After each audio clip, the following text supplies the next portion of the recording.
My name is Dr. Anthony Levatino. I'm a practicing obstetrician-gynecologist and I've performed over 1,200 abortions. Today I'm going to describe a second trimester surgical abortion called dilatation and evacuation, or D&E.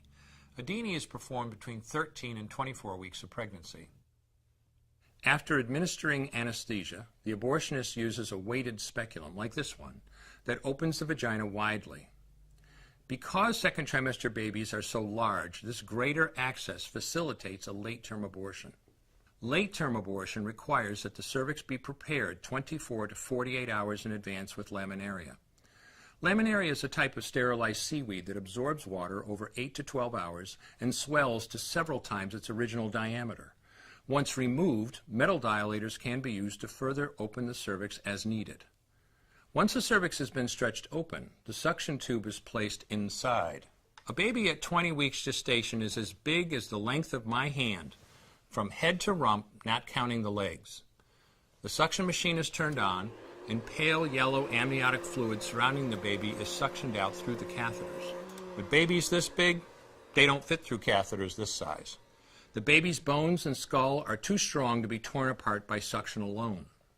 This is a Sofer clamp. A Sofer clamp is made of stainless steel. It's about 13 inches long. The business end is about 2.5 inches long and 1/2 inch wide, and there are rows of sharp teeth. This is a grasping instrument. When it gets a hold of something, it does not let go. The abortionist uses this clamp to grasp an arm or leg. Once he has a firm grip, the abortionist pulls hard in order to tear the limb from the baby's body. One by one, the rest of the limbs are removed, along with the intestines, the spine, and the heart and lungs. Usually the most difficult part of the procedure is extracting the baby's head, which is about the size of a large plum at 20 weeks. The head is grasped and crushed. The abortionist knows he has crushed the skull when a white substance comes out of the cervix. This was the baby's brains. The abortionist then removes skull pieces. He removes the placenta and any leftover parts of the baby with a curette, scraping the lining of the uterus for any remaining tissue.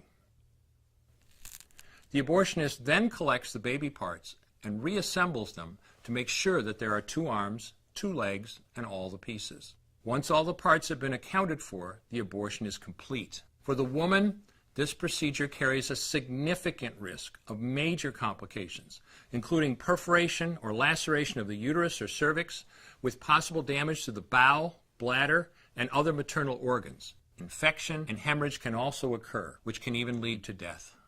Future pregnancies are also at greater risk for loss or premature delivery due to abortion-related trauma and injury to the cervix. As I mentioned at the beginning, I'm Dr. Anthony Levatino, and in the early part of my career as an OBGYN, I performed over 1,200 abortions. One day, after completing one of those abortions, I looked at the remains of a preborn child whose life I had ended, and all I could see was someone's son or daughter. I came to realize that killing a baby at any stage of pregnancy for any reason is wrong. I want you to know today, no matter where you're at or what you've done, you can change. Make a decision today to protect the preborn. Thank you for your time. I will no longer do any more abortions. When you finally figure out that killing a baby that big for money is wrong, that it doesn't take you too long to figure out it doesn't matter if the baby is this big or this big or this big or maybe even this big, it's all the same. And I haven't done any since then, and I never will.